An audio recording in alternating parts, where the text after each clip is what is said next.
Thank you so much, Emily Johnston, for joining us with the Earthship Biotecture. I'm going to turn it over to you. Oh, thank you, Candice.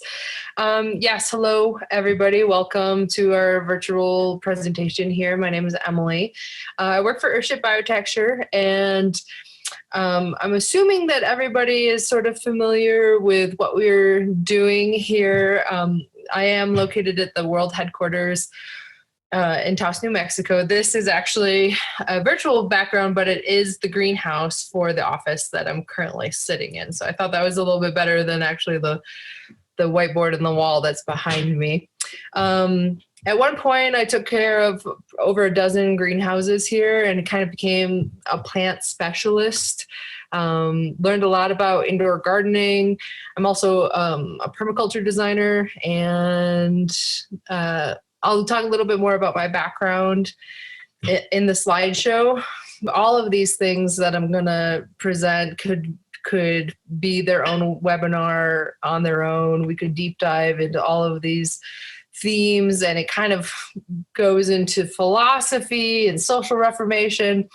And Earthship, the Earthship concepts are really the foundation for this whole thing, but it's much, much bigger than that. So I wanted to make sure that this wasn't just a sales pitch for Earthship. It's definitely not. I am acting kind of as an ambassador. I completely believe in what we're doing here, and it's completely changed my life being here, having this job. And in the 5 years that I've been living off grid, I've seen such an incredible change, not only in myself, but also in the hundreds, if not thousands, of people who come through our program. So I just wanted to kind of shine a light on this way of living that is really quite approachable to everyone. And that's where I came up with the title, Self-Reliance Through Off-Grid Living. Okay. So if you have any questions, feel free to chime in. You could put it in the chat. You could just interrupt. I won't take it personally. Or you feel free to save your comments to the end. We can have a discussion. If there's anything you want, more information on, or you want me to expound on something, I'm happy to do that as well. Okay. So, and I'm not a Zoom wizard by any means. So just have patience with me while I figure this out. Self-reliance through off-grid living. I am taking the stance from a gardener's point of view, really, that it all comes down to food. It all comes down to sustenance. We all have to live. We all have to eat. The Earthship as a house allows us to do all of these things and answer so many problems that we're facing as a society. And so we'll just touch on that, but really starting with the core, which is just nutrition, food. So a little bit about me. Prior to moving to New Mexico, I lived in Michigan, and I was a professional cheesemaker. I ran a 40-acre organic farm. I'm also an organic orchardist, arborist, and kind of dabbled in a lot of agrarian arts, as we would call it, and got a really good education of soil health, mycology, animal husbandry, systems design, and that's what led into permaculture.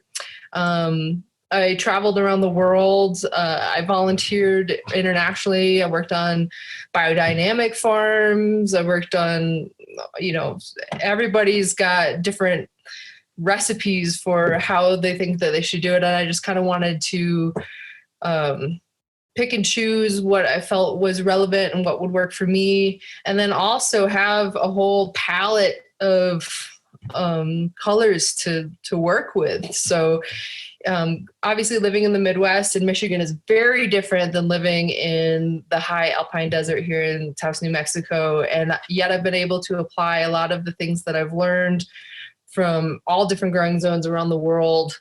And here at Earthship, growing even indoors. So that was all an effort to expand kind of my global consciousness and also my skill set. But prior to all that, I had a professional career in project management working for a furniture manufacturer. And I worked 60 hours a week. I had a desk job. You can see there on the left, that's kind of my professional like LinkedIn photo where I'm feigning a smile. And then on the right-hand side, we have me in my first year when I moved out here to Taos. I hauled in a 1973 Airstream out onto the desert and lived in that for, well, as long as I could. With no running water and no electricity, and it was great. You can see obviously the smile on that in that picture is a lot more sincere. So for those of you who aren't familiar with Earthship, or maybe you've just heard about it, and this is the Wikipedia definition, but it's a passive solar earth shelter that is made from natural and upcycled or recycled materials such as tires, bottles, cans, etc. A lot of people think about the iconic tire house. You know, they think about this stack of tires, but really an Earthship doesn't have to just be that. It's any structure that meets these 6 principles that are here. It's got to take care of itself, and that it's creating its own solar heating and cooling, its own electricity. It's managing its own waste. It's taking care of its garbage. We're not just throwing it in the landfill. We're thinking of we're making garbage, how are we going to use it? They're basically completely self-contained structures.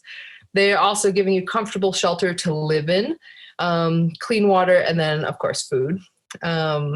They are intended to be completely off-grid, which means there are no wires or plumbing going to or from the house. There's nothing that's connecting your Earthship to a grid system, and so you're not reliant on any infrastructure, government or municipal infrastructure to provide for you.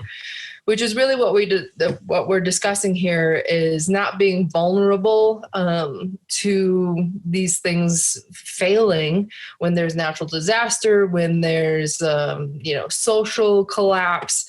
Basically, an Earthship is a vessel that you can live in and be impervious to what's going on outside, so to speak, metaphorically, of course, and I guess literally too.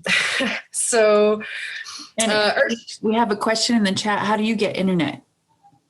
Well, internet is one of those things like here we have wireless internet, so we don't have fiber optic. And it's one of those luxuries. I mean, we're not without modern convenience. You can have a top of the line Earthship where everything is fully automated, but that means you're going to have a more complicated system, and when you have more moving pieces, you have just with anything, more sophisticated design, you have more to maintain. Gotcha. So I mean, Earthships can be, you can have your air vents open and close when it gets to a certain temperature or when it gets to a certain humidity inside the greenhouse. You can have electronic shades that will shade out the solar gain when it gets too hot or too bright. You can have a bidet. You could have high-speed internet. You could have an infrared sauna. I've seen that. I mean, it's really, the sky's the limit. It's not unlike a conventional house. It's just, what is your budget? How much convenience, how much luxury do you want? What can you afford? And then also, if you're getting if you're getting your electricity from solar, then it's, well, what will the sun give you?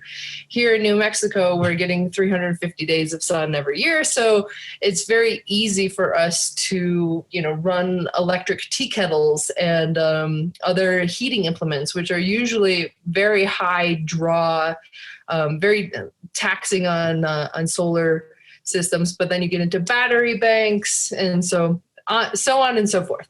Gotcha. But where wind is available, then wind. Where there's hydroelectric, then hydroelectric, or some combination of all of these alternative energies.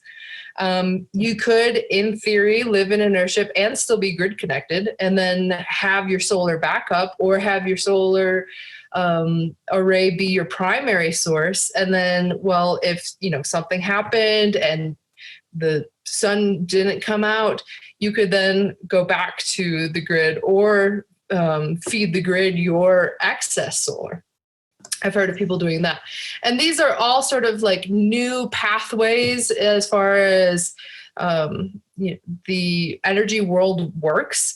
So there's going to be new questions as we kind of pioneer these new areas. It used to just be, there was a natural gas plant or whatever that you paid and you turned on your light switch and nobody ever thought about it. So did that answer your question?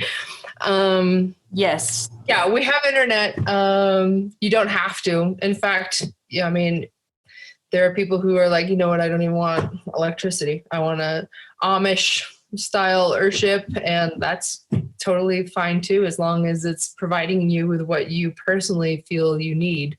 Obviously, for those who are still engaged in what Mike calls the majority world situation, internet is an absolute essential. So, yeah. Well, we're so happy you have it because you're with us. Well, just so you know, I am actually here in my office because the Earthship that I live in, the internet is not nearly as reliable or as fast. So Okay. there's that too. It's the whole spectrum. It's not, we're not living in capes. Speaking of capes, here is an example of an earth shelter. I just want to say that the Earthship concepts are not new ideas. Basically, Mike, as an architect, distilled all of these themes from history. So earth shelters using thermal mass to regulate temperature, thermodynamics, passive solar, even food sovereignty, all of these are not new concepts. But Earthships really are a solution to the mounting problems that we have environmentally. I mean, not only with the construction industry, right, which is a hugely wasteful industry. And with COVID, we've seen just the cost of building supplies skyrocket. So it might be in the future that people can't even afford to buy or to build new construction because the cost of a 2x4 is outrageous. That's also another thing, is the embodied energy of the building materials that we source to build conventional houses, drywall, OSB, 2x4s, insulation. Huge embodied energy, not only to manufacture those products out of raw materials, but then shipping them, and then the actual construction itself is very wasteful, and a lot of the construction waste just goes into landfills. So when you think about it like that, all of a sudden using tires and cans and whatever doesn't sound so crazy anymore. It's actually like, oh well, cutting down trees, shipping them to a mill in another state or another country or wherever it is that it's going, and then turning them into usable lumber and then shipping them back is almost obnoxious, where any town you go to, there's going to be a landfill full of tires, and there's going to be dirt, and there's going to be cans and bottles. And so there's that. I'm actually a big fan of timber framing, and I'm not one of those people who's like, oh, don't cut down the trees, because they're, from an orchardist standpoint, agroforestry, lumber is the renewable resource if woodlots are being responsibly managed. So here is a picture of a wastewater treatment center.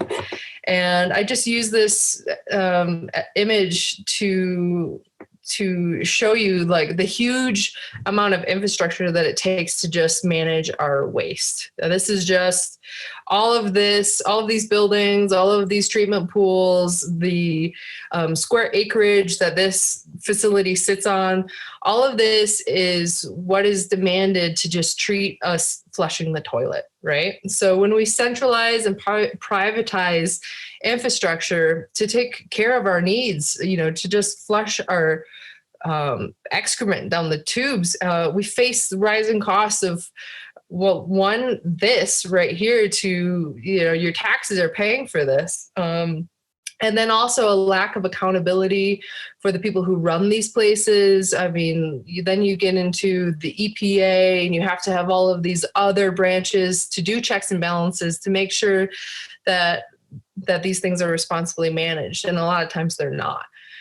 We're very lucky that we live in the United States. And if you travel other places, you see that there just isn't infrastructure. There just isn't money to build things like this. And so a lot of times raw sewage is just going into waterways, and then those waterways are the water sources for people to live on. So just think about that. We're very disconnected from what's happening on a global scale. And it's important that we not just keep our blinders on. So ecological disaster is often a result. Water is incredibly important. We're definitely going to face a water crisis in our life. And so it's definitely something to consider. So when disaster strikes or people cannot afford the rising costs of utility bills, water bills, water is just not available in their area due to, the poisoning of aquifers or, bad wells, anything. Here in Taos, it's like water is precious. I mean,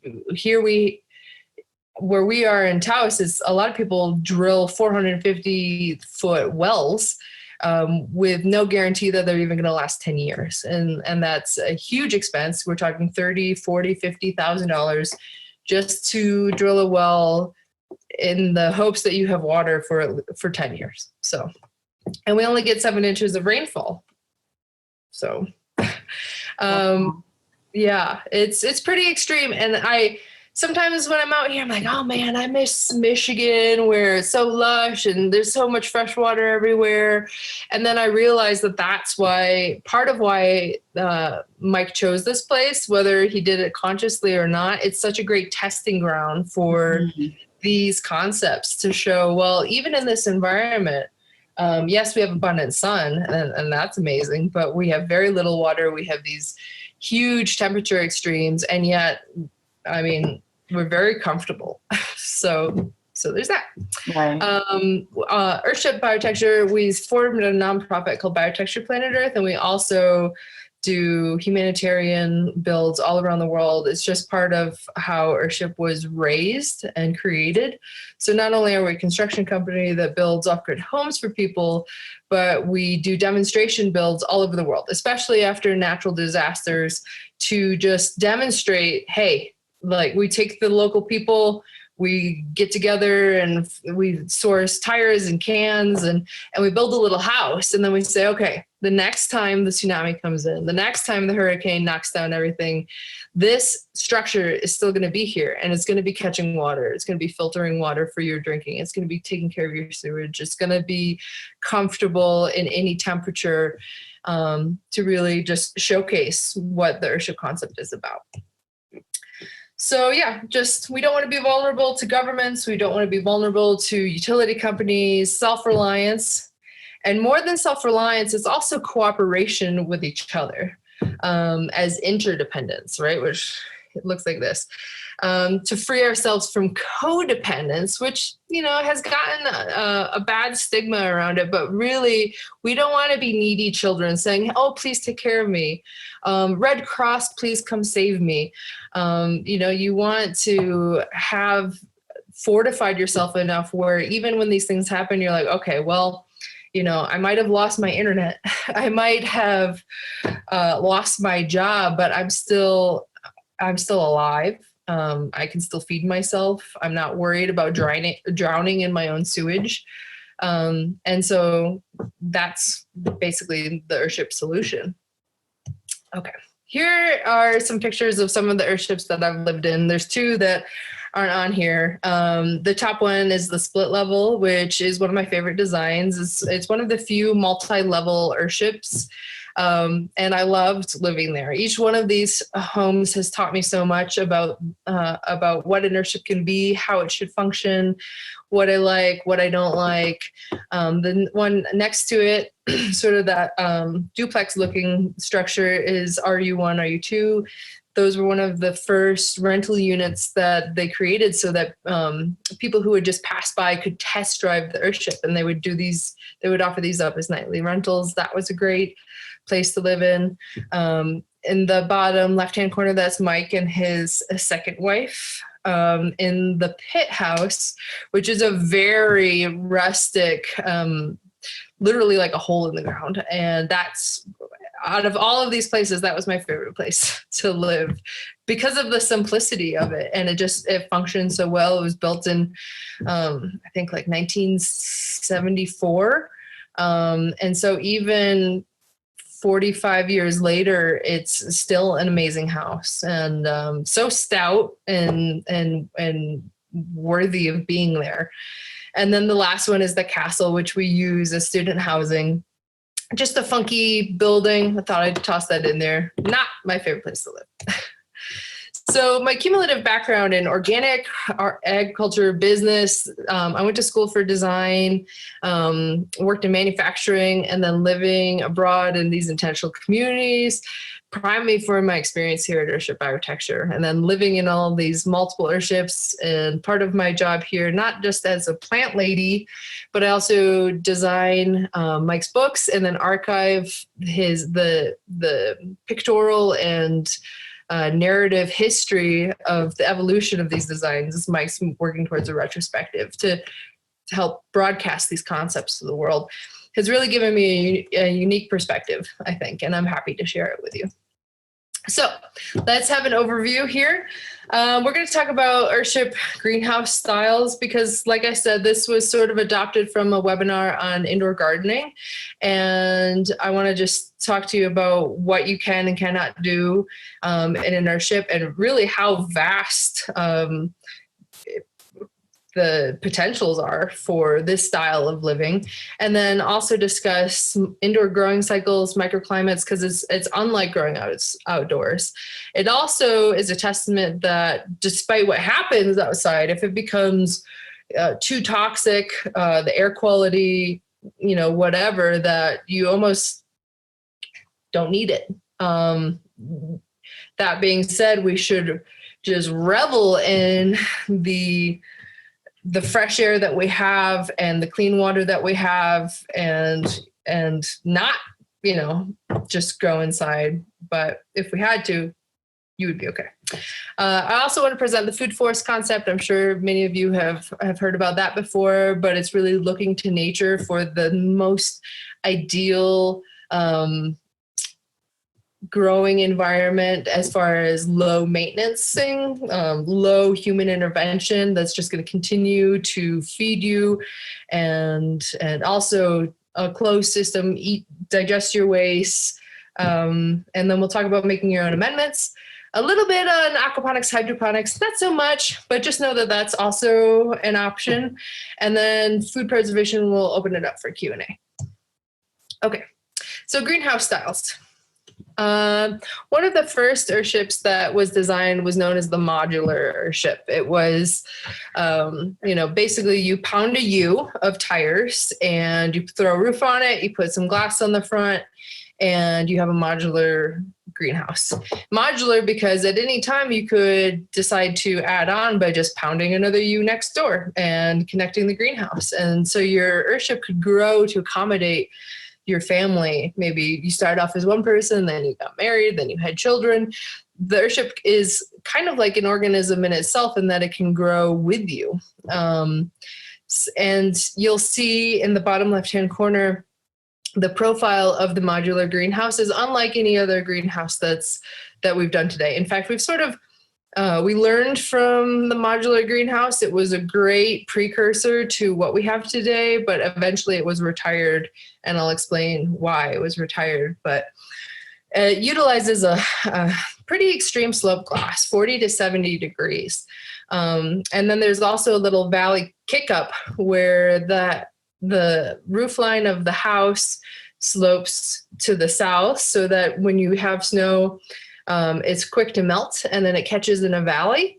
And then you have your kick up on your greenhouse and then the slope glass. So it's a pretty convoluted roof line, to do that. But it functioned fantastically well as a greenhouse, not so great as a house. So here you go. Here you can see that side profile of the modular design. Here is a photo of one. This is the hot house. This is in the Greater World community and still functioning today, still inhabited 40 years later, still growing bananas. Here's some examples of the kinds of raised beds you could have. You don't have to have raised beds. You can have sunken beds. And then also the square footage of kind of your indoor garden. So on the left, we have a 3 by 12 raised bed. This was when I lived in the RU2 building and we had figs. I had buckets of strawberries hanging off of the fig tree to make use of the vertical space. I had a creeping thyme. You can see kind of there in the understory, there was chard and mint and parsley and avocado, and there's a pineapple in there. There's geranium, which is just a natural insectary, and they grow fantastically well in Earthships. They're great filler if you just can't look at dirt. And then there's bananas and also anchoberry in just that one planter. So that's, upwards of a dozen different food producing plant varieties in just one 3 by 12 bed. That's and incredible. Then, yeah. Mm-hmm. And so if say you were to design your own Earthship, which I encourage everybody to do. I mean, not everybody is a designer, not everybody is an architect, not everybody wants to design their own house. But if you are of that ilk and you're really into gardening, you can design your Earthship in such a way to optimize your growing potential for food production specifically. The photo on the right-hand side is obviously not like that. We've got some spiderwort variety, some aloe vera, a couple bananas, some more aloe vera. I think there's a spider plant and a nicotiana. And so those are going to be, they're not really food producing plants. I guess aloe vera you can ingest, and the bananas. But for the most part, those are ornamental and or air purifying plants. And also just psychologically, it's nice to walk in and see green, and it does humidify the air. There are benefits to having plants in your living space beyond just eating them. So here is a diagram of what the modular Earthship greenhouse, how it functions as a greenhouse in a traditional sense. You have the summer sun angle and you have the winter sun angle. Now, when you have a raised planter in the summer sun, it's just getting cloaked in sun. So it's going to function really well as a garden. You're going to get full sun exposure. In the winter, the sun angle is lower in the sky, and so it actually penetrates deeper into the building and will warm the living space more. And this is the azimuth and then the solar elevation. And so I just threw these in so people can understand, why is it that way? Why is the sun angle different at different times of the year? And then depending on your geolocation, it's also going to be different. So there's a little graph in here that I included. This is also stuff to consider where you're building if you want an Earthship. And it's just going to dictate how you design your Earthship, especially the slope of the glass or how much solar gain you need, how deep your rooms are to keep you at the temperature that you want. So there is a bit of science and data that goes into it. It's not just a funky house for the sake of being a funky house. Emily, we have a couple questions in the chat. Do you want me to read them or wait? Oh, yeah, please. I don't have my chat window open. Okay. Right. One says, my lettuce, this is from Cindy Williams, my lettuce in El Paso only grows in the winter time. How do you handle crops that need cooler temps? And yes, I was also wondering about pollination. Okay, great question. Cooler crops like peas and lettuces. We'll talk a little bit about microclimates later, but one of the ways that you can slow them from bolting, because that's mostly what it is they're getting too much sun, they're getting too warm, and they're just skipping to going to seed. So to shade, creating a shaded environment will help. It'll help slow down the metabolism of the plant. And then also its proximity to the glass. So depending on the environment where you are, like here in Taos, it gets -20 outside.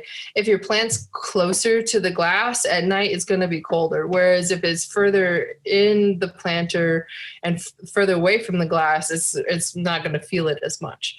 So you can kind of fine tune the microclimates in your planter by their proximity to the glass, by their the access that they have to light. You can also not so much in like the modular greenhouse, which doesn't have a second greenhouse glass wall to divide the living space from the greenhouse. You can get more temperature control when you have good ventilation, and then when you can shut it off from the living space too, because the hot air in a modular greenhouse, say, is going to move into your living space to heat your living space and vice versa. Yep. And you actually have two people in the chat asking about pollination. Patricia wanted to know. Pollination, you pretty much have to do by hand unless you're willing to invite insects into your greenhouse, which whether you like it or not, they will probably make their way in. And we talk more in the indoor gardening webinar, we talk about pest control. I think people who are interested in having indoor gardens are okay with the fact that they might have a centipede, or you might have aphids. These things happen. It's basically, these things happen in nature. And then when you try to replicate the outdoors but inside, you have to take the good with the bad. Now, there's lots of holistic strategies to mitigate pest invasion, but with pollination, where you actually need bees and you need butterflies, you can either hand pollinate. I've done this on eggplants specifically, and just a little paintbrush, taking the pollen from one and moving it to the other, planting two different varieties. Like I have a Haas avocado, and then like a dwarf avocado, and I plant them on opposite sides of the bed. But then when it comes time to pollinate, I'll just move one from the other. Otherwise, if you have east-west ventilation, you could open both the doors and let a breeze come in and hope for the best. Hope that you get pollination. Hope that you get a bug that comes in. And all of these things it really prompts you to make growing your education and understand how these things work and how you can reproduce natural phenomena inside your house. We have another question in the chat from Elizabeth. What do you do for protein? Beans? Question mark. Yeah, I mean, I like my boyfriend and I, we raise sheep outside and have chickens. It's not that you have to be cloistered inside your Earthship. Your Earthship can be part of a larger landscape. It can go in anywhere. You could have an outdoor orchard. It could just be it's its own thing, but inside of a macrocosm. Not all of us here are vegetarians or vegans. People still eat cheeseburgers. But if you asking for like post-apocalypse, there's no going to the grocery store, you have no cows or whatever, then yeah. I talk later on in this webinar about fermentation, about making your own tempeh, and getting to understand different molds and different bacterias that you can utilize through fermentation. And really, it's like the healthiest way of living. So one of these things that's just like, okay, this is how we're going to get by through preserving food and fermenting foods, actually also happen to be like some of the healthiest things that you can do for your body. We have one more question in the chat. I guess it's good. Everybody's excited. They're asking the questions. Are these beds from Kat? Are these beds manually irrigated, or is there a watering system in place? So there is a watering system in place. You can do both. This is, again, like understanding what options are available in an Earthship, and then deciding what level of maintenance and what level of human intervention do you want to have with your own Earthship. So I always top water my beds because plants like fresh water. We like fresh water, but we do get into the gray water system, which is part of what makes Earthships so fantastic, is that they are processing their own gray water and catching that water to irrigate the plants as well. So we'll talk about that. And I'm going to move a little bit faster now. Just know that we're going to touch on these things as I go along, okay? But it's coming up. Gotcha. Okay. So here's the winter sun. This is a little bit about thermal regulation at different times of the year, just having that hot air venting out either the front or the back of the greenhouse. Here's some pros and cons to the modular design. Like I said, we've sort of retired this, but we reflect on it because it educated so much of what we do today. The next step in the evolution of Earthship design was the package design, and this utilizes vertical greenhouse. Now, vertical glazing is going to perform much, much differently than sloped glass. You're not going to have near the amount of solar gain, which is going to limit the amount of what kind of plants you can grow because you're not going to get as warm. The modular greenhouse is really great for more tropical plants. You're really like looking at like a zone 8 or 9. I mean, the variety of things that you can grow is outstanding, but you can't grow apricot trees, peach trees, anything that has apple trees indoors. People always ask about fruit trees because they have a required number of cold hours in order to go into dormancy so that when they come out of dormancy, they know to produce fruit. Now, you can kind of trick the tree by taking a bucket of ice and dumping it around the trunk every day for 30, 40 days because that ice will melt down and then it stimulates the roots. Really, the roots are what need to get cold for it to feel like it's going into dormancy. I've done this with kind of varied results. And I just say, unless you're prepared to have your greenhouse part of your house, but be able to close it off, open it up, let it get cold to trigger your trees to go into dormancy. Also knowing that you're going to be killing any tropical plants that you have in that. So that's where you get into plant selection and what you really want to grow indoors. So the package design, this is more for your kind of like hobby gardener. This is maybe somebody who's not wanting to grow a lot of food indoors, more like herbs and flowers and annuals and things like that. And here's some examples of the package design. Again, usually not given a whole lot of real estate for growing, usually just like what I like to call a salad bar, which is a kind of narrow planter right up against the glass, still able to grow things like figs and succulents and small greens. And then here's a side view of what that package design looks like. You can see, again, it's getting much less solar gain. If you're also maybe you're not into having really bright spaces, the package would be great for you too. Some people, don't actually want a whole lot of sun. And this is great for hot environments where you're able to grow things outdoors. You don't need to grow them inside. And you actually don't want to use the sun for thermal regulation of the living space.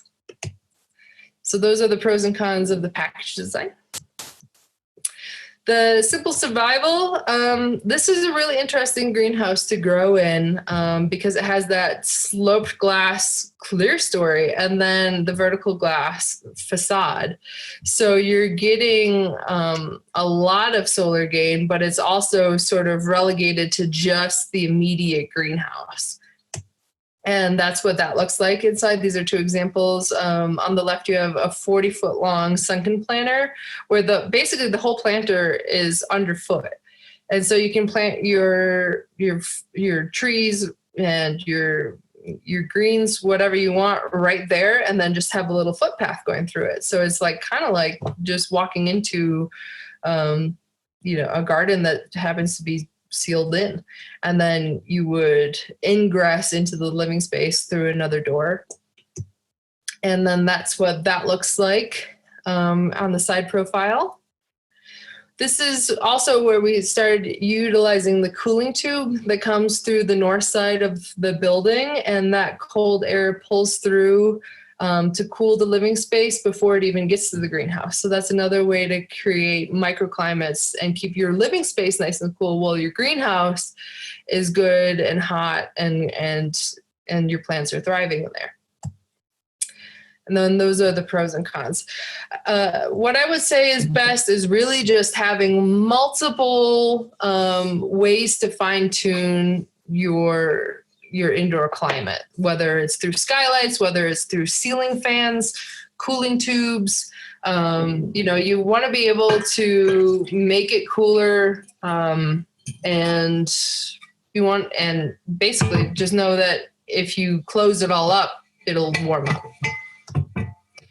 And that brought us to the global model. It was kind of like, okay, well, the simple survival is functioning so well. How can we do this, but like on a luxurious scale? And that's how we ended up with the global model. You'll see it's still the slanted glass in the upper story, and then the vertical glass in the facade. The lower picture is peakeries. This is the precursor to the global, which we call the Euro. So I just wanted to show you what those look like. On the left, you have the Euro. On the right, you have the global. And you can see how the plants respond. You can see the amount of light penetration from these two different greenhouse styles.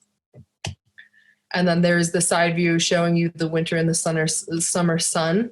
And then showing you that you can have raised beds not only in your greenhouse, but also on the interior of the living space in the winter. So that's a good, for the person who asked about the lettuces and kind of those cooler weather crops, the further away that you put them from the light source, actually you can get them to grow year round because they just have just enough warmth, just enough light to get them to grow, but not get them to bolt. And then you can see this is the view from the interior, from the living space looking out into the greenhouse. And then we talk a little bit about hybrids and customs. Basically, sky's the limit, guys. I mean, Candace was telling me that she stayed in the Phoenix, and I'm sure she could attest to what that experience was like.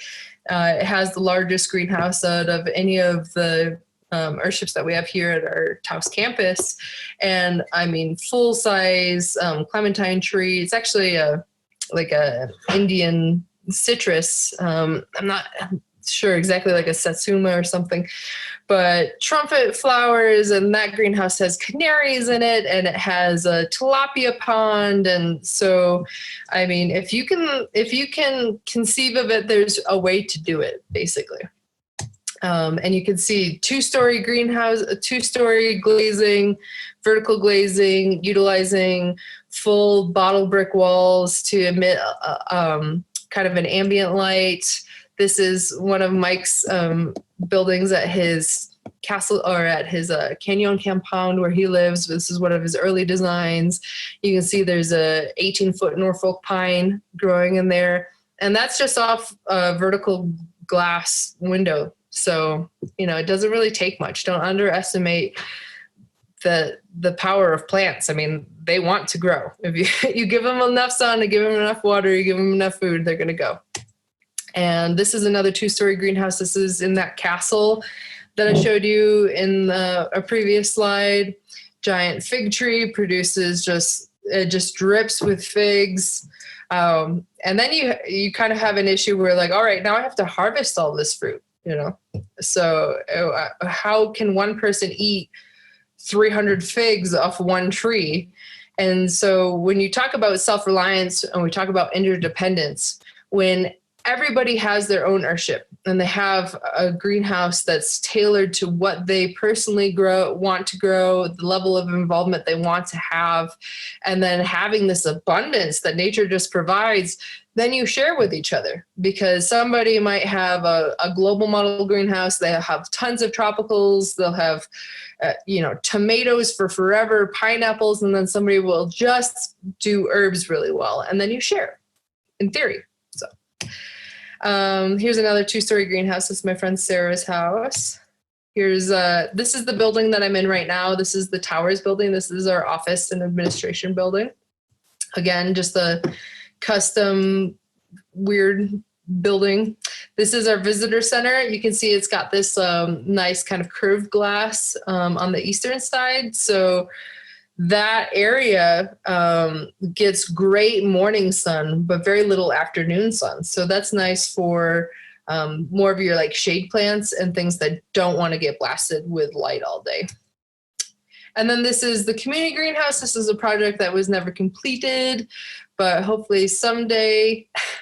Just an interesting design of being like almost 180 degrees of curved glass. Okay, and yeah, this is me just spouting off that we can't be afraid to just deal with our own shit. Pardon my French, I know we're supposed to behave ourselves, but we can't just hide our trash, and we can't just flush our poop and expect to never deal with it again. And really, this is a global system design crisis. And so the Earthship is a great example of, well, how do you reel it in, and how do you just manage it on your own? And just, the house just happens to be the way that is presented. But then you take it and you multiply it, and then all of a sudden, oh my God, it's starting to make sense now. So we really look to nature for how to resolve these issues, and that's exemplified through the Earthship model. Yeah, here, look. You just throwing it away. There's no guarantee that it's actually going to make it to a landfill. And even if it makes it to a landfill, what happens then? Chances are it could end up in a waterway, kill wildlife. This is obviously not desirable. So somebody was asking about the gray water planter. We're going to dive into that a little bit. There's a lot of debate over the gray water planter because it's one of the weaknesses of Earthship. It's one of the areas where we need people, we need graduate students, we need we need engineers, we need people to take Mike's ideas and refine them. He gave us a very kind of primitive layout for what to do, but it has so much room for improvement. So this is the gray water system. Basically, the gray waters Earthships catch water from the sky, so that there's no reliance on municipal water sources that may be contaminated, might be chlorinated, fluoridated, whatever.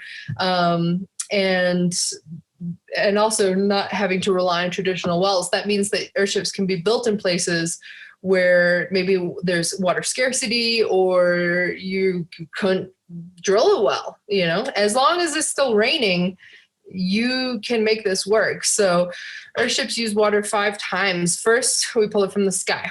Second, we filter it to drink, and then we use it for cleaning, whether that's showering or washing dishes or whatever. Then it flows into a gray water botanical cell, which are those planters that we were just looking at.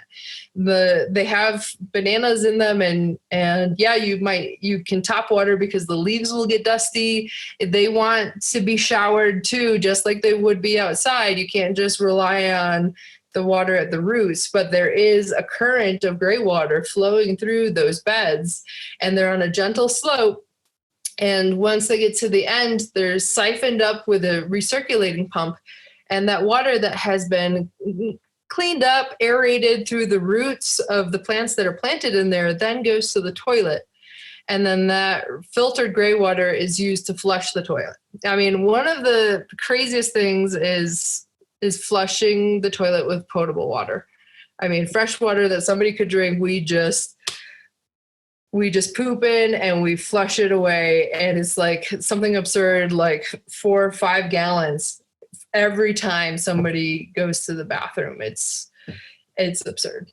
And then in Earthships, even that black water, once we flush it away, goes into a modified septic system where liquids are separated from solids. There's outdoor landscaping is planted basically into an open ET bed, evapotranspirative bed. And so you can have full-size trees growing outside. You look around Greater World community here, and it's all desert mesa. But then outside of all of these Earthships, there'll be full-grown trees, and they become a habitat for birds and owls. And all of a sudden, like, these little oases in the desert start to invite the wildlife back in. And even though it's just like a courtyard, basically, you'll walk towards an Earthship and all of a sudden it's like, oh, it's 10 degrees cooler and there's shade and there's, so that's one of the ways that Earthship uses water 5 times. A great book that I can recommend to you is from my good friend Dan Dinan. He is an alumni here.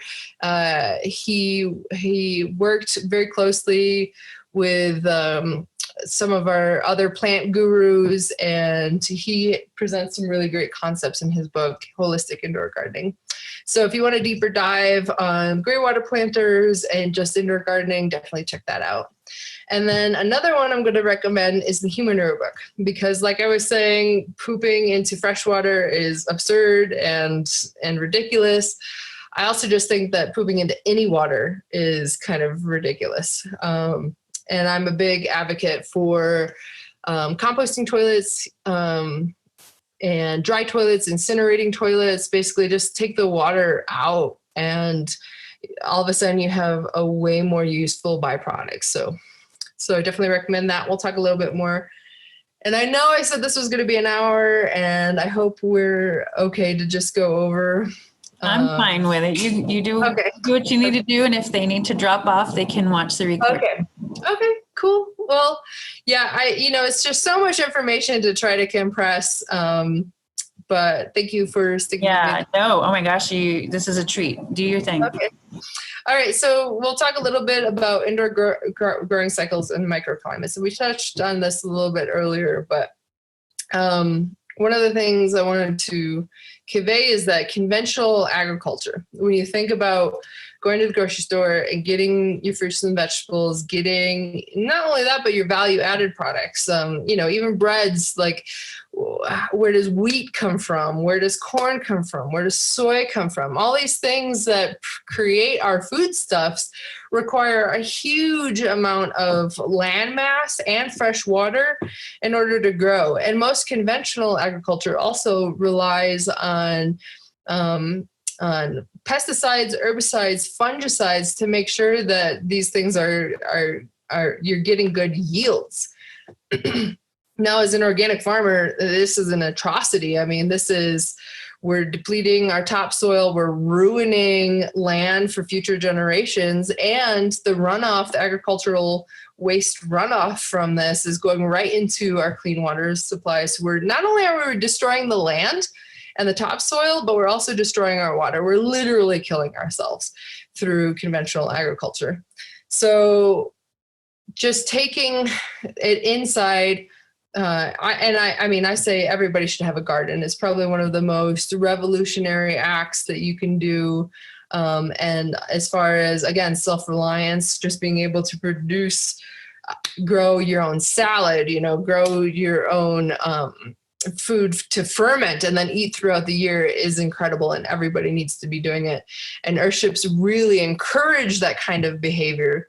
They really kind of demand your involvement with them because they are in themselves sort of living entities through your interaction with them.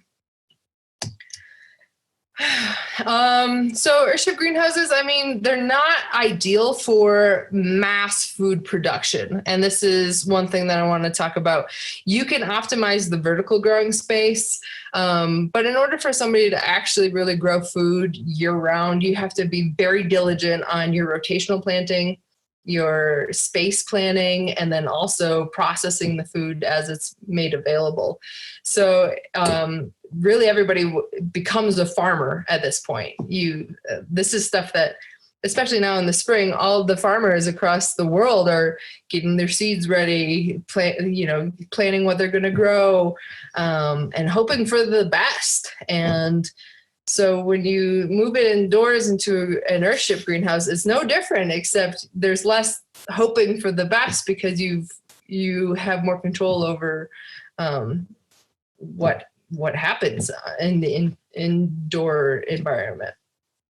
But I'm also a big fan of having a supplemental greenhouse. I say you have your Earthship, you have your greenhouse, which kind of has like your staples, or having your herbs, or having like some nice food producing perennials that just produce all year round. But then you also have a supplemental greenhouse. And that's if you really want to escape going to the grocery store or relying on anybody else growing your food. I definitely suggest having an outdoor greenhouse or a supplemental Earthship greenhouse where you can really do more of a mass growing. So that's where I say meet the Wallapini. I'd never heard of a Wallapini before I moved to Taos, and I know a couple of people who have them. It basically is Earthship that you don't live in. You don't have to use tires, but you could. In that center photo, you see all those 55-gallon drums. That's a trom wall. And all of those 55-gallon drums are just filled with water. So it's water storage to then irrigate your crops. But then it's also temperature regulating, because the sun is going to come in and then heat the water, and water is mass. And so that becomes this water wall where, as the light wanes and the temperature drops, then the water is releasing its heat back into the space. So it's a stacked function to have a trom wall like that. And then on the right-hand side, you can see that is an Earthship style greenhouse. So, you can make it like an Earthship if you wanted, with tires and cans, but it doesn't have to be. It just still harnesses the Earth's temperature gradient. Anything below ground is going to be a more stable temperature. Earth is about 54 degrees or something like that, with passive solar.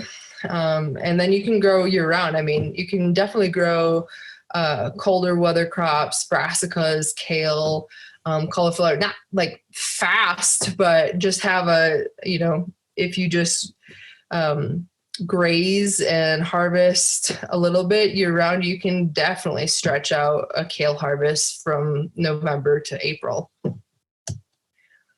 Okay, so yeah, a good point to make is that even in the extra wide, or even in most Earthships, with the exception of the global extra wide and the simple survival that has the slanted clear story, there is no real summer in an Earthship. There's a shoulder season in the early spring and kind of in the early fall where it's actually summer. And then real summer is just kind of this like warm vegetative stasis, right? Where things that will be alive, but they're not really, popping off. They're not really fruiting.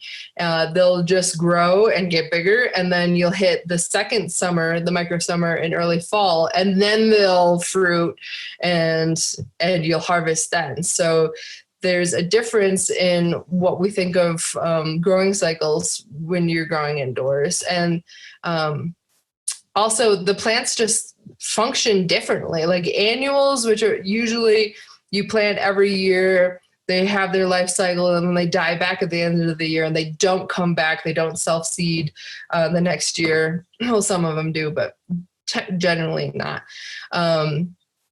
Those actually kind of act like perennials, and perennials actually kind of function as what I call perpetuals, which are like an immortal perennial. They just never go into dormancy because there's always the right conditions to keep them in a vegetative state. Now they kind of ebb and flow a little bit where they might wane as far as, blossoms will fall, they won't fruit, but they'll still be alive. They won't completely die back. And I think I have a video here just to show you a great example of this. So I'm going to stop this for a second. And you have audio on the video or no? It doesn't matter if I do or don't. I do think I am narrating, but it's irrelevant anyway. Sure. So, okay. Okay, let me see here. Okay, can you see that? No? No, I think you need to stop screen sharing and share the video screen. Okay. Yeah, I got you. That's right. Okay. Thank you for your guidance. Okay, can you see that now? Yes. Okay. So, hey guys, just wanted to show you this prime example of what I mean when I say immortal perennial. Now, obviously, I'm being cute. We could probably kill this thing if we tried, but this is a cherry tomato, which is usually an annual. And this particular plant has been fruiting now for 2 years. And it just keeps on kicking out new sprouts, new runners, new green vegetative growth. And then every now and again, we'll get a little blossom, and then some more cherry tomatoes.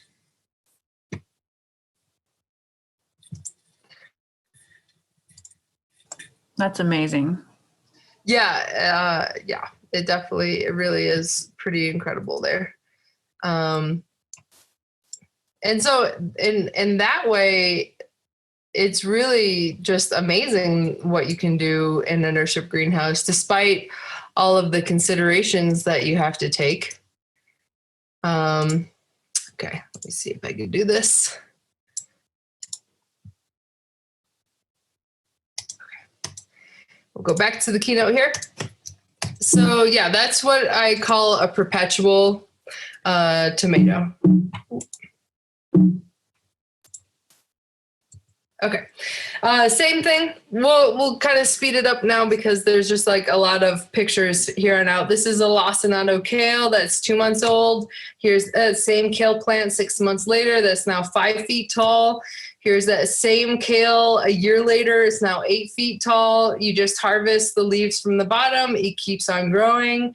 And I've seen these monster kale plants that they just train to go down the hallway. They'll end up being, 12, 15 feet long and just a kale plant on the end. And eventually, it might get a little tough. It'll just have fully exhausted its life source because there's the DNA of a plant dictates how long it's going to live, and we're really maximizing and optimizing that plant's life. But eventually you'll get sick of kale and you'll rip it out and you'll plant something else. Same with cucumbers. Basically, you'll have one cucumber vine and it'll just never die back, and you'll just get these enormous cucumbers. Beets. Here's a beet that was grown in the summer, the size of my foot. Here's a beet that was grown in the winter. Really, literally no difference. You're not constrained by what's going on outside. This is another great reference book, The Greenhouse Gardener's Companion. This gives has wonderful tables as far as growing schedules for indoor planting. Now we're going to talk about the food forest concept. We've talked about indoor gardens, and you've seen that in these gray water planters, we're not really doing like row crops. You know, we're not monocropping. We're not just planting, oh, well, the basil goes here and the carrots go here. We're staggering different elevations of plants. And so you really want to have mature trees established first. Like when you build your greenhouse and you plant your indoor greenhouse, first thing you do, get your trees in, because the trees are what are their roots are gonna go down. They're actually gonna start filtering your gray water. And then they create a scaffold where you can plant other things to climb them, you know, to utilize their vertical height to then grow on. And then you have these multi-level and mid-range plants that are going to shade out the soil and help retain water, and then help those smaller plants to not just get fried by the sun. It creates more of a realistic growing paradigm. So just talk about that, kind of the steps you take to develop a food forest. Fruit trees are my specialty, and I would really love to see Earthship, Biotecture, and also future Earthship owners really plan for full-grown trees, because it is a very viable thing. I mean, people could have entire small orchards growing indoors if they really wanted to, if they were prepared to take on the level of care that fruit trees need. But especially with tropical fruits, citrus fruits, there's no reason why you can't have papayas and lemons and oranges and pomegranates all growing in your living room. Some grapes. Oh, passion flowers. I mean, not only they smell amazing, they're like art, like living art to look at. And then you get this delicious fruit. This is another way in which we utilize the vertical space, is we'll grow things in suspended buckets.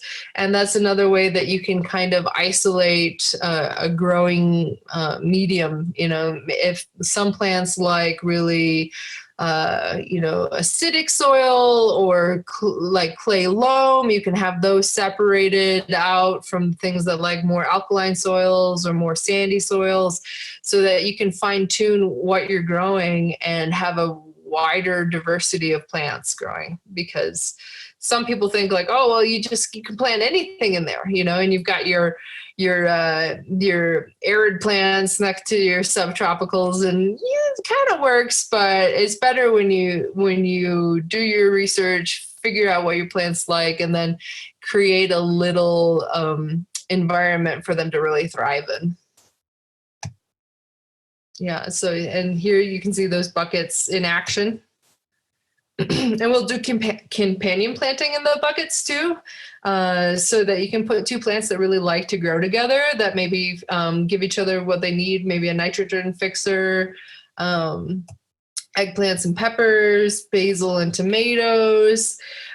Here's just a view of how quickly these things grow too. This is the gray water planter underneath with the suspended buckets above. This is 1 year, and then this is the next year. And it really creates like this green tunnel that as long as you interact with the plants and you train them and you trellis them, they'll just keep on going, and you just have more and more green. Here's some heirloom tomatoes and some sweet basil growing in one bucket. Obviously, I mean, so much more than one person can eat, and you could eat off this one bucket all year.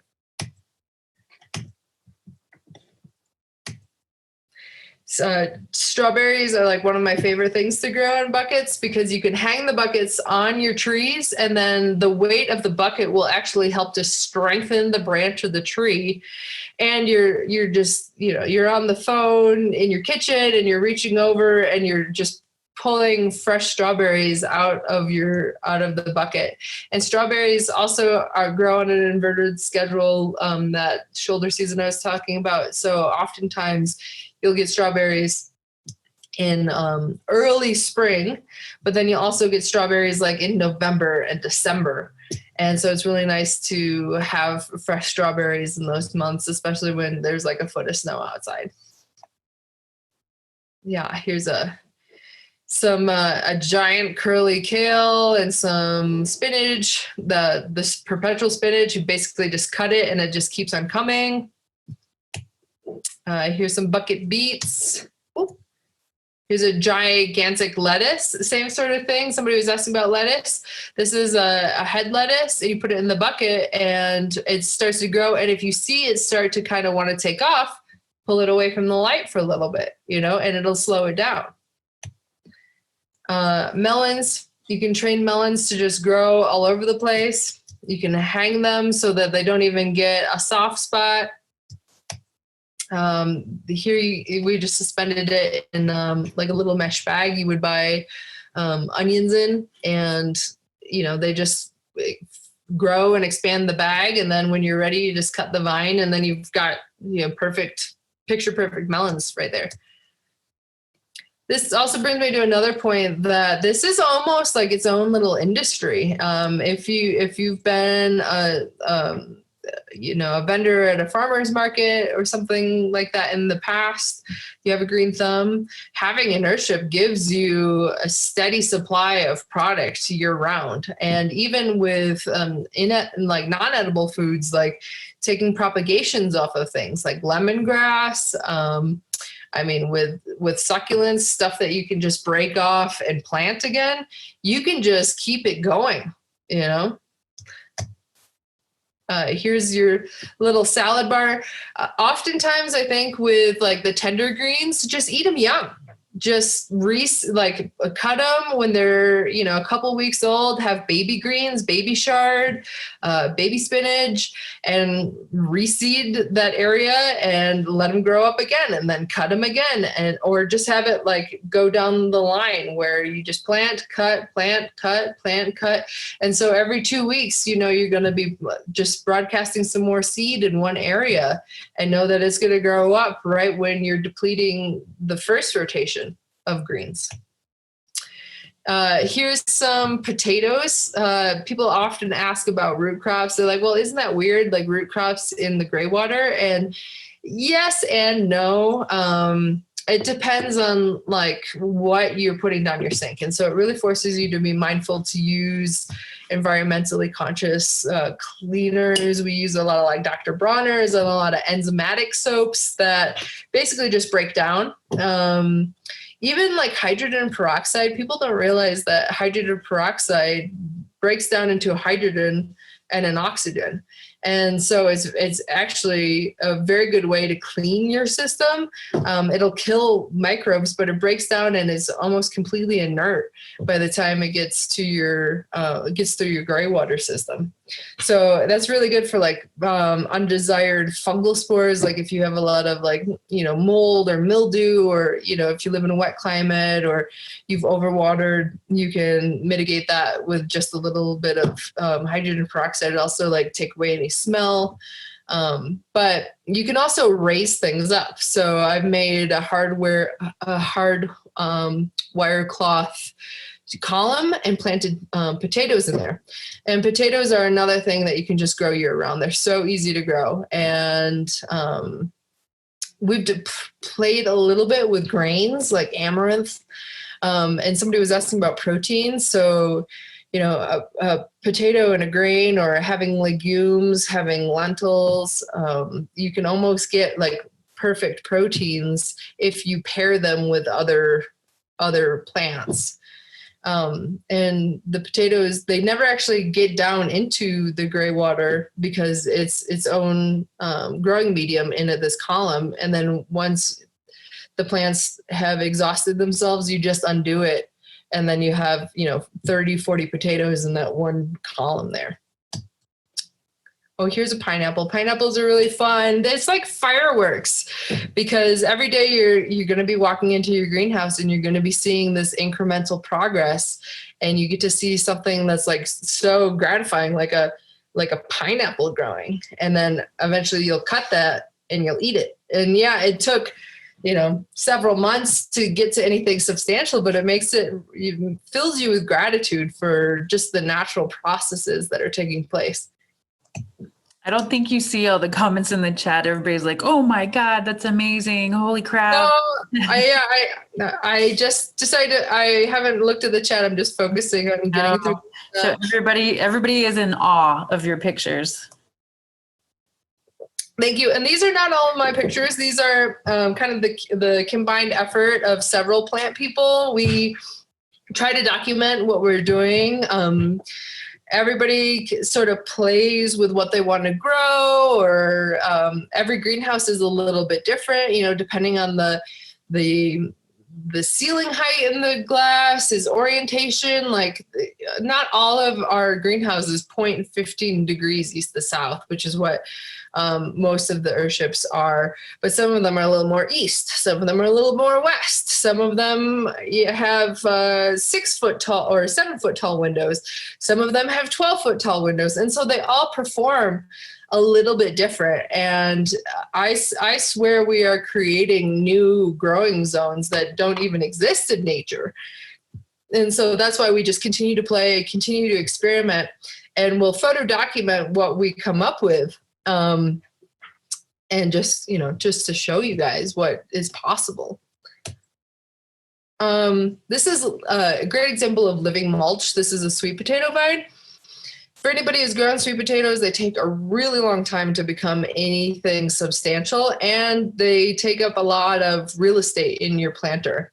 But one of the good things about sweet potato is that the vine itself, which you do not eat, creates a living mulch. And so it helps to shade the soil, which will help water retention, because you're not going to water it and then it's just going to get hit with sun and evaporate. And then you have like this dry mulch. But when you have plants that are just covering it, it allows things to grow in the understory, and and you can add new things in that are just doing a dual purpose. You can also plant on both sides of the greenhouse, so you can plant up against the glass, and then you can have another planter like on the back side of your pathway that's maybe elevated, like it is here in this picture, or even have like a living wall. We haven't done that here, but I'm really like, if I ever get the chance to build my own, I'll definitely have like a whole wall of greens on the northern side of my greenhouse. Other great plants to grow in the understory of like your taller plants are mushrooms and root vegetables. And so I have another video, and I think you guys are gonna like this one. So I'm gonna stop sharing the screen and go here. Okay, now I gotta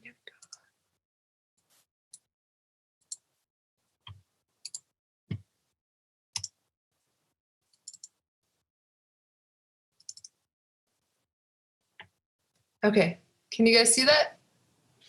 You can see the forest.mov. Yep.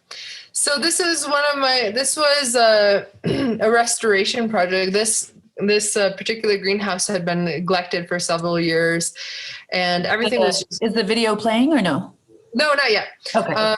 But everything was just completely dead, and like insects and rodents had made a home. It was like a neglected Earthship is really a very, very sad thing, especially when they have this huge potential.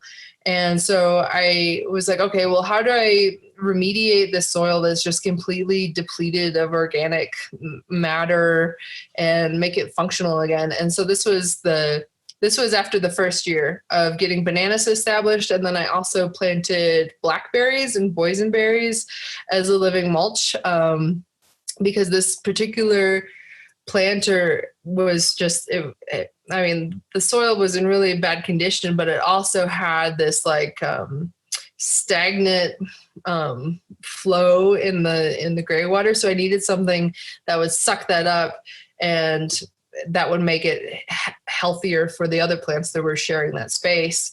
And this boysenberry blackberry ended up doing fantastic. So here's that.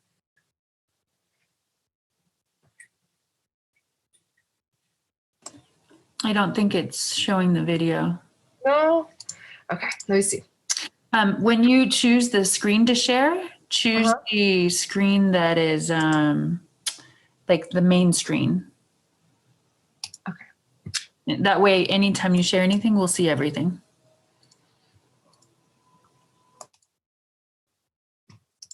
Okay. Now? Yeah? Yes, perfect. Okay. Okay, I'll rewind. So yeah, you see I got the bananas established. Bananas have very shallow roots. And then just let this vine, this blackberry vine just go crazy in there. And it created a living mulch. And it was so nice because it would blossom and you'd come in and there'd be all these little white blossoms for a couple of days. And then a couple of weeks later, there would be like this outrageous fruit set and all these little blackberries. And so this is an example of living mulch, but it's also doing wastewater management for this planter that was really in a poor condition.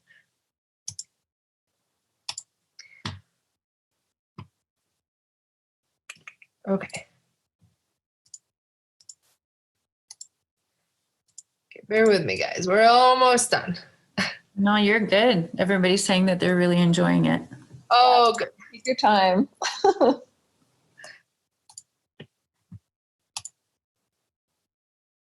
Okay. All right. So you have your living mulch, right? Which is creating a nice shady low area right above the ground. And that's also a great place to grow mushrooms. And mushrooms are also another wonderful meat substitute. So here's some pearl oyster mushrooms. We got some cottonwood logs and we inoculated them, and then we just put them underneath bananas. We put them underneath broadleaf plants that are going to create shade. And because mushrooms like moisture and they don't like direct sunlight. And so this is another way where you can create these little microclimates to accommodate a wider variety of food growing plants. Wow, those are beautiful.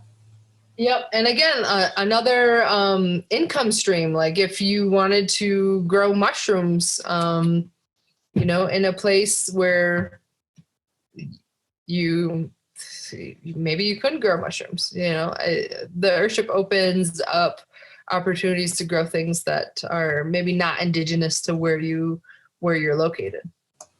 Yes, I do know when we stayed in the Phoenix, it was snowing outside.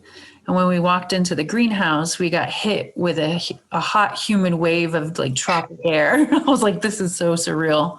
Yeah, it's really nice. Yeah, I love living in an Earthship, and pretty much everybody that I know who lives in Earthships just absolutely love living in the Earthship, and everybody who works here even like just loves their job. And so, you know, I think I've been living this way for 5 years, but if I've gotten to this point where I feel like I got a good foothold on my own self-sustainability, and at least I know how to replicate this, even if I had to leave Taos or start over someplace else, I could take these concepts, know how to build my own house, know how to grow my own food, and then turn around and then help the next person behind me do the same thing. So some giant shiitake mushrooms. This is also another excellent book, The Forest Garden Greenhouse. Talks a lot about how to optimize your greenhouse growing space. Okay, And we'll just rush through this because aquaponics, hydroponics, like it's cool. We had some students, they did a project, they took one of these IBC totes, cut the top off and inverted it. This fella here on the right, his name's James Fry, fantastic Earthship alumni who went on to create the Revolution Garden and the Tiny Green Monster Machine.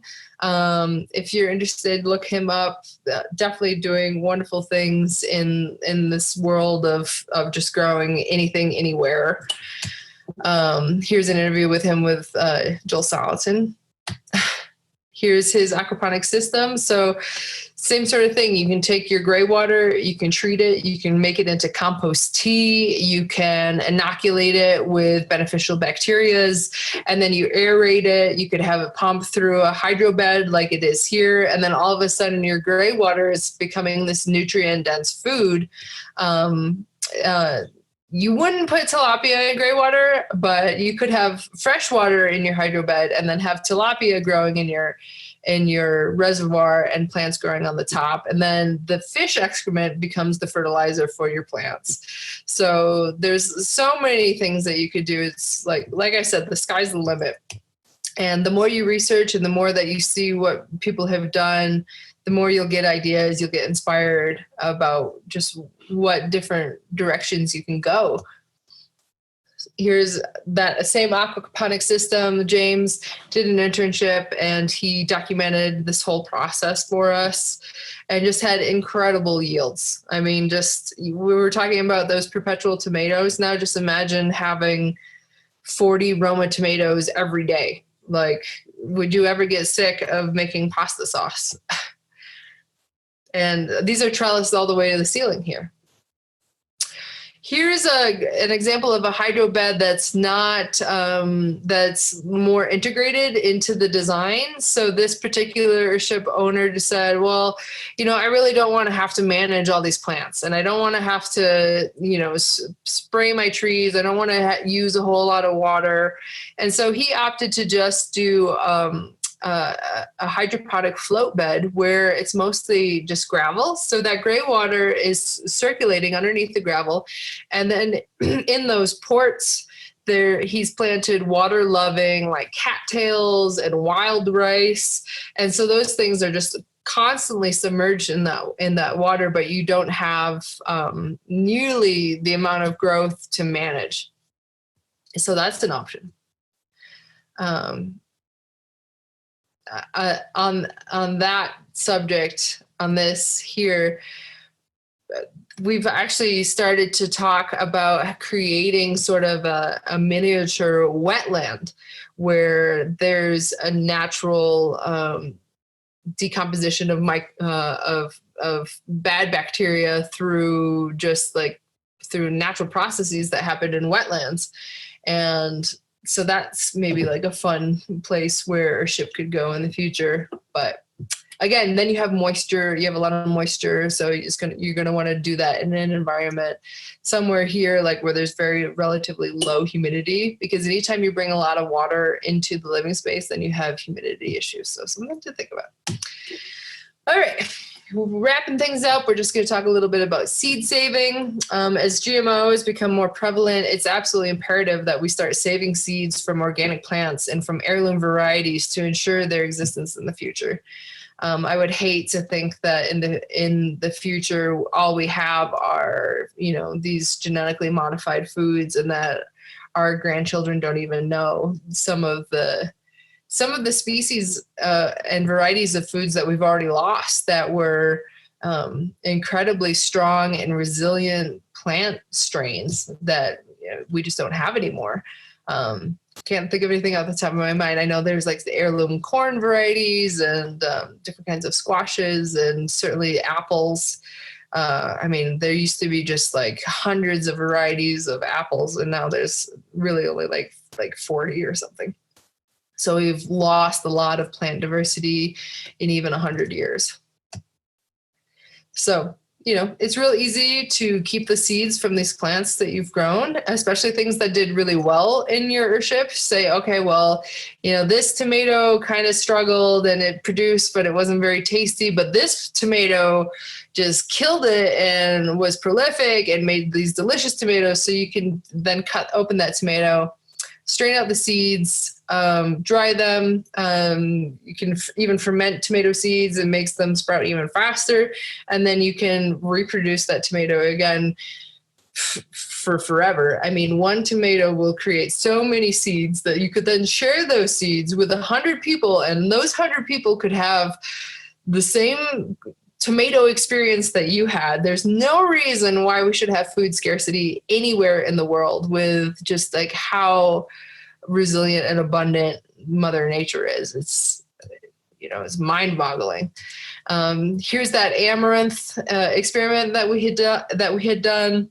It didn't grow quite how it would as if it were outdoors. It was always kind of stunted, but it did go to seed. And the amaranth is the seed of the amaranth plant. And so here's just winnowing the chaff from the seed and capturing the amaranth. And then all of a sudden you have a nice grain that you could cook or, turn into flour or put into, some other kind of value added thing like granola or, whatever.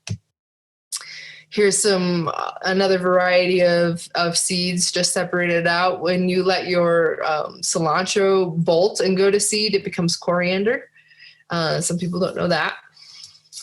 Fennel, you grow the fennel bulb, and then when it goes to seed, you have fennel seed, which is a wonderful spice. So having those things growing is fantastic too. You get 2 for 1.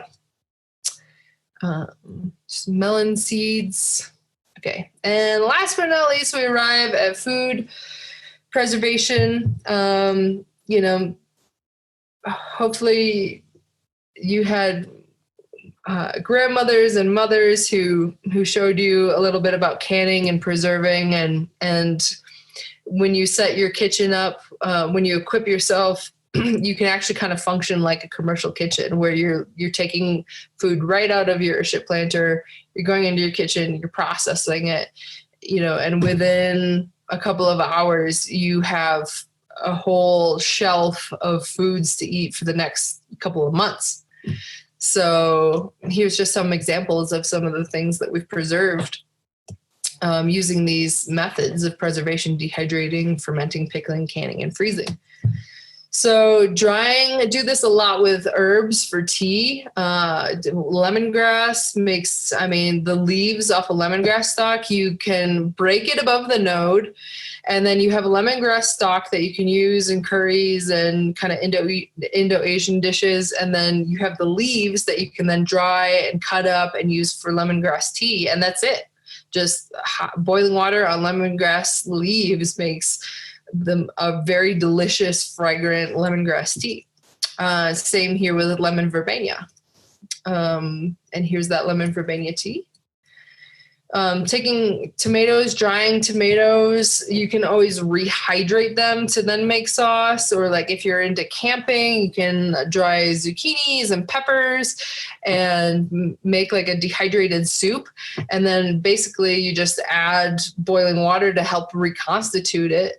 And you have a very minimal nutrient loss. You've just removed water, you've preserved the food, and now you can carry it. It's lighter, and you can rehydrate it, and it's just like eating fresh. Chilies, again, great for spice. Dried chilies are incredibly shelf stable. You can have them, once they're dried, you can keep them in a jar for years until basically won't diminish in potency unless they're like in direct sunlight. Here's a great way to store carrots and other vegetables, just like a bin full of sand. And you put down an inch of sand, you put your carrots in there, cover them up, and you just keep them in a cool, dry place. And then when you want a carrot all winter, you can just go dig one out of the sand and wash it off, and you've got a fresh carrot that's been well preserved. Same with beets. Potatoes do really well in like a mulch. Here is a solar dehydrator that a previous plant technician installed in our visitor center. You can see there's just a little fan. It's just a screened in box that's pressed up right against the glass with removable trays. And so you're just using the solar gain that you're already getting off of your greenhouse to dry these foods. And it smells amazing. You walk into your greenhouse and not only are you smelling all these plants, but you're also smelling dried fruits or dried vegetables happening at the same time. There's a close-up of that. And here it's just a list of some of the things that we found that dehydrate and store really well. So strawberries, basil, basically any of the herbs, tomatoes, chives, peppers, dried bananas. Bananas are such a treat because it takes so long. You like see the flower and then it starts to create the bunch of bananas. And then when it's finally ready to harvest, you've been like looking at this thing for like 4 months or something, and then you'll have, a dozen bananas. And so getting to stretch those out and drying them or freezing them and having them later is really nice. And broccoli and squash, melon and okra, you get the idea. So a little bit, I'm sure you guys are all familiar with fermenting, but just getting a crock like this is such a wonderful investment for preserving the bounty of what you're growing in your greenhouses. These are some foods that do great. Obviously, cabbage of all kinds. I mean, Chinese cabbage, Savoy, red cabbage, green cabbage, kale, carrots, mustard greens, turnip tops, beets, radishes. You can ferment garlic or pickle garlic. I mean, and that's just fantastic to use in culinary applications and just eat raw for health. Cauliflower, beans, peppers, very low technology here, just the vessel with a little water ring to help keep bad bacteria out. A little bit of salt, does a little lacto ferment. The CO2 escapes and what you're left with is a nice preserved probiotic rich food inside, and then you just would can that up and keep it.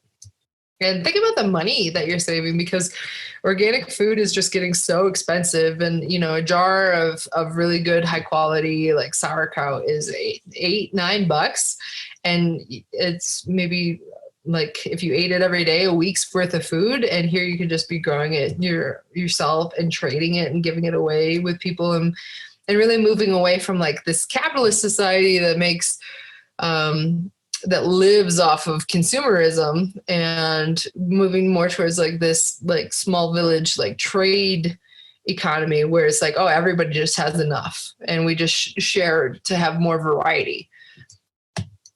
An excellent reference book is The Art of Fermentation. This has so many recipes and so many old world styles of fermenting. I mean, this is really just a proven method as far as like survival goes. Everybody should be fermenting their own foods and integrating fermented foods into their diet, even just for gut health and for overall well-being. So here are some other fermented foods that you can do. Kombucha, I've had really good kombucha. Yogurt and kefir, you don't necessarily have to have an animal milk. We're trying to grow coconuts. They take a really long time and they're really water intensive. So I don't have anything to report on coconuts, but eventually maybe someday we'll have coconut yogurt and coconut kefir.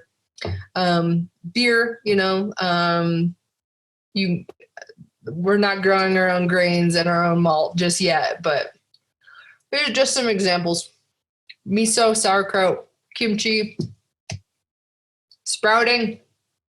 I mean, just health food all year round, so full of enzymes, microgreens. It takes nothing to sprout. You don't even really need soil to sprout. So just putting that out there as well. And then pickling. If you're not into fermenting, you can always pickle. You're adding an acidic brine. So vinegar, it's easy to make your own vinegar. And then canning. just pressure canning things so that they're more shelf stable, so that you can keep them in storage longer. And then last but not least, freezing. A lot of people say, oh, well, how can you run a freezer off solar? It is possible. There are DC fridges that are very low consumption. A chest freezer like this works better because the cool stays settled in it. Whereas if you have an upright freezer, the moment you open the door, that cold air wants to cascade out. And so you can get a DC fridge like this and then use it not only as a freezer, but also as a fridge, where you have the things that are frozen lower in the chest. And then you have your foods that are just refrigerated kind of closer to the top. And people say, oh, well, what about cooking? And yeah, we do use propane, but you could just as easily do solar. If you live in a place that has a lot of solar gain, you can cook off a solar cooker like one of these. I just threw this in here to approach the idea of making your own medicines. Medicinal plants, calendula, there's evening primrose, red clover, borage. And then composting. We do our composting outside. Here's just an example of a 3-bin system. This is just taking your plant waste, your food scraps, leaving them in a heap, letting them rot, churning it, sifting it, and then bringing it back inside to top feed your greenhouse to replace those nutrients that your plants are taking out. Getting into vermiculture, adding worm casting. You could also do indoor composting. This is not a paid ad from SubPod, but I do like their design where you basically have your composting system integrated into your greenhouse. So you don't even have to go outside to compost. It would be on a much smaller scale, depending on the size of your greenhouse, but you could do it indoors as well. And then also integrating worms. This is a worm condo. So we'll take food scraps, throw it in here. The worms live and eat it, and then secrete and die, and then become a nice fertilizer that we can then add back into the greenhouse to add fertility, because you don't always want to just be taking from your soil. You want to be giving back. And that's one of the ways in which indoor gardening is a weakness, is because you don't have the natural processes of what's happening outdoor, wind and rain and decay and bugs and animals coming in and helping to accelerate the decomposition that would put microbes back in. So you kind of have to do it manually. You're really kind of playing like God in your indoor greenhouse. So here's just what we use for our vermiculture and growing red wigglers. And then they're helping to accelerate the decomposition of our waste products, food scraps, and making a useful fertilizer. This is a reception box that would come off of your kitchen sink. So your kitchen sink flows through this box before it even goes to your gray water planter.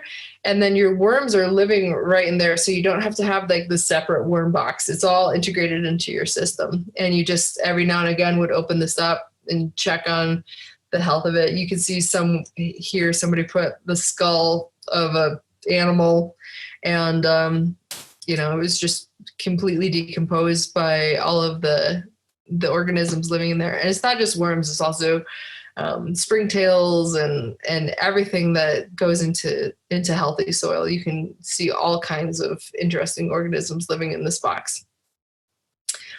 And then making your own amendments. We talked a little bit about compost tea, which you can integrate into your gray water. You can also do bokashi, which is a Japanese ferment, using like molasses or wheat germ. In the middle, we have a citrus peel decoction. I use that often for an organic pest spray because there's bitter volatile oils in citrus peels that you just soak.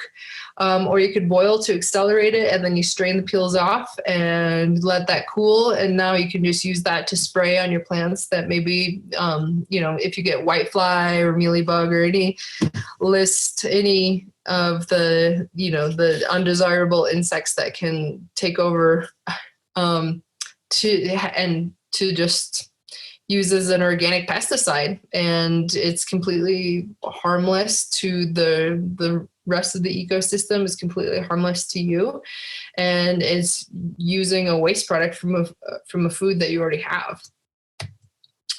And I think this is the last slide. So thank you so much for sticking with me this whole time. I'm just trying to illustrate that this is a complete system in itself. It's hard to even begin to express how we've taken the whole world and then shrunk it into an Earthship, basically. But it really helps put into perspective our role in this world when you're interacting and living with your house in this way. And it definitely makes you think about your consumption and your waste, and how both of those things are lessons and gifts. And so we come back to human manure. When it's properly treated, decomposed, or incinerated, it can be used as fertilizer for your landscaping. And another idea is biodigestion, which is another area where we hope to go in the future, where it's just a small scale biodigester that's maybe taking the place of your septic tank, or is being shared among a couple of Earthships, where then it's creating methane, carbon dioxide gas which is what natural gas is, which a lot of the world still uses for their heating and also for the cooking gas. And so that would also eliminate the need for propane to cook on. All right. So with all that being said, the next thing that needs to take place is this mass social reformation, because I think when you live in an Earthship and you really do it right, and it's not just a house, and you really interact with it, you really start to change at a metaphysical level. And the more people who are living like this and waking up and realizing that they don't need to rely on all this outside infrastructure to take care of them, then you really start to have this social reformation.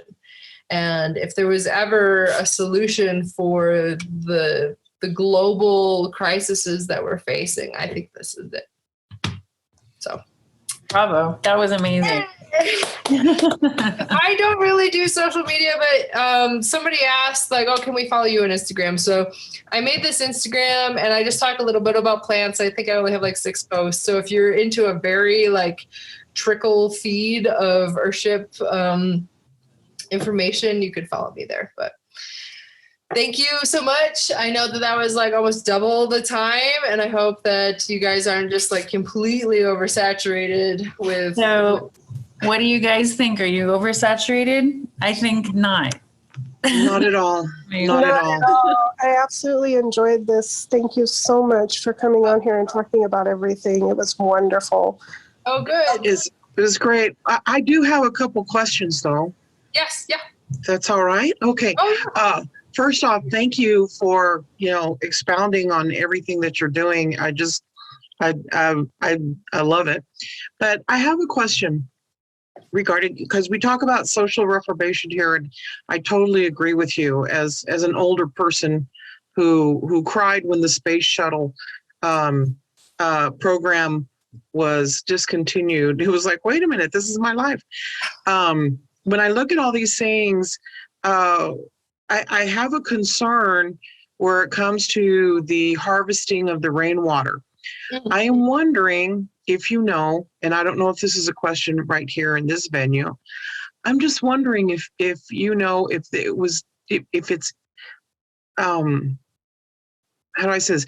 It's legal to harvest rainwater in your area, or was that a fight? Was that a conflict that y'all had with the powers that be, who are saying, what, you want to have a subdivision with no electricity and no water pipes, et cetera, et cetera. Yeah. Because I think in some places, you know, as I'm doing more research of what I would like to do for my retirement, I'm finding there are some people who say, well, it's legal to harvest rainwater where we're at. It's like, what? Yeah, it's pretty crazy. And this is where we all need to become activists and advocates for our rights, because you know, I understand the argument there. They're saying, well, rainwater catchment is illegal because that water belongs to the aquifer, or such and such person has this much water rights, and if their water rights are being satisfied, it's because you stole it. And nobody owns the rain. You know, we barely even own private property. This is getting into a much larger discussion.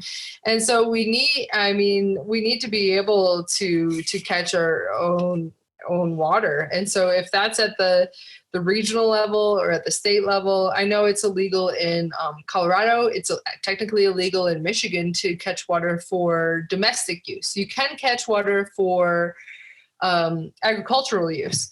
And so Earthships are kind of, you get into that gray water, or get into that gray area where you're like, well, this is for agricultural purposes. It's just my farm is inside my house. And so there could be where you could get some variance where you're able to catch water, but that water is only able to be used in the greenhouse, and it is not for your domestic water supply. But then, I'm sorry. No, then that just brings up the question, well, then where's the domestic water coming from? Are they forcing you to have a well? Are they forcing you to tie into municipal water? Right. Really, I'm looking at, because, you know, I have property, and I'm sitting here thinking like, well, if I can't harvest the rainwater, then, which I believe I can for the area I'm talking about. If I couldn't harvest the rainwater, it's like, wow, that totally negates the idea of an Earthship. Damn. You know, I was sitting there thinking like that this would not be something that many people could have in an area where they cannot harvest the rainwater. That's just crazy.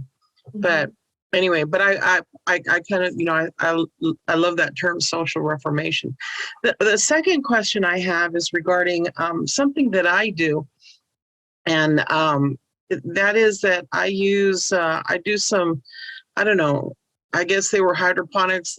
It's not really aquaponics, but more like hydroponics, using the crack key method to grow kale and squash and the like. I set up some storage bins, jigsawed holes in the lid, and then of course you have your little bit of substrate in the water. And being in the desert here, you know, that gave me more control of the water that I was using. And I think it worked out really well. And I noticed that you showed a picture of where a gentleman has he had the cattails and the rice and the water type plants. So would there be the possibility of, in an Earthship, of, I guess, maybe having another step to the filter system for the gray water to do something like the Kratky system? I mean, would that be an additional filter, or is that possible?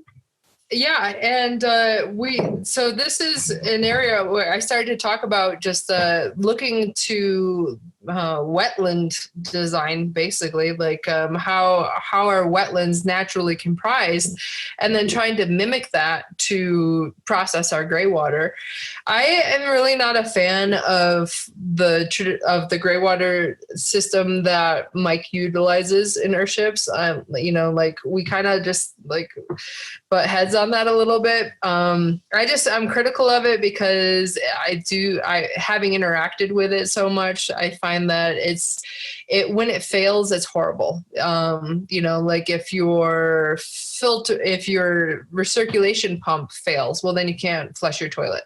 So then you're going back to flushing your toilet using fresh water that you're, pulling off your cistern. And then it defeats the purpose of even having it, or if your gray water planter is not functioning well, you don't have good plants, or you have really funky gray water, then when you flush your toilet, it has a smell to it, like not necessarily like a putrid smell, but not a desirable smell. And some people just won't like that either. So using critical thinking, it's like, well, how can we make this better? And that's one of the ways that we've come up with, is having a primary holding tank. So your gray water actually goes to a primary holding tank where it can be treated or amended or filtered or aerated. There's a bunch of different interventions that you can take at that level, where it's being held before it flows into a gray water bed and you have plants in it, and then it's being pumped to the toilet. And that's one of the areas where I'm like, well, could you integrate your vermiculture, have your worm castings leaching right into that tank, right? Having your compost like right there too, where you're getting like a compost tea added to it. So you're making this like super nutrient dense slurry. Granted, I'm sure it would just like stink to high hell, but the thing is it's completely enclosed, and maybe it's aerated internally, or maybe it's completely anaerobic. There's pros and cons to either one of those before you're even using that, before you're letting it go into your gray water bed. So that's interesting, because I'm thinking a place that I would like to do that. I mean, I guess, and I don't know if this is a question for you, but can a Wallapini be attached to an Earthship, or does it have to have distance between itself and the Earthship? Because I am totally interested in building a Wallapini, and to have veggies year round kind of thing is a good thing. So this is a question for your local zoning commission or your building department, because some places would say, no, you need to have an exterior door between, this greenhouse, which is going to be zoned, or it's going to be classified for this purpose. And then you have a little, a certain setback before you actually get into your living space. I had that question with somebody in Michigan, because as Earthships become more popular and people start presenting these designs to their the regulatory, their building, their county officials, the county is like, well, no, because, this and that, especially the gray water. The gray water is like the number one reason why Earthships get shut down places, is because they think that there is a health risk with pathogens.